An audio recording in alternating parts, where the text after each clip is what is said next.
Teraz to vlastne zahrievaním rozstavíme. A tak viete, z také kyseliny odvodený? Z kyseliny? Áno. A v tejto kyseline chlorečnej má chlór oxidačné číslo 5, takže to je celkom vysoké. Takže čo bude, chlór bude v tejto reakcii vystupovať ako redukovadlo alebo oxidovadlo, keď má vysoké oxidačné číslo, tak sa bude redukovať a spôsobí oxidácie iné látky. A keďže gumený mackovia sú prevažne zložení z organických látok, takže dojde k burlivej reakcii. Viete, na čo sa používajú chlorečnany?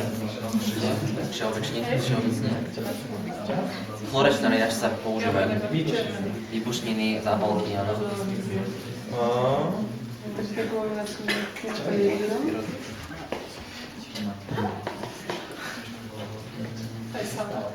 Aké môže mať síra maximálne oxidačné číslo napríklad, to by ste ešte mohli zvládnuť?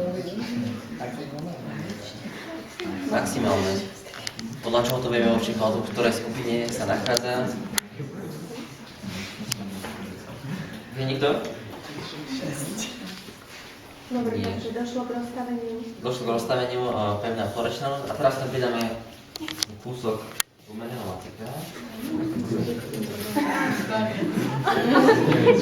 Ani ja. A to je kľúčové reakcie.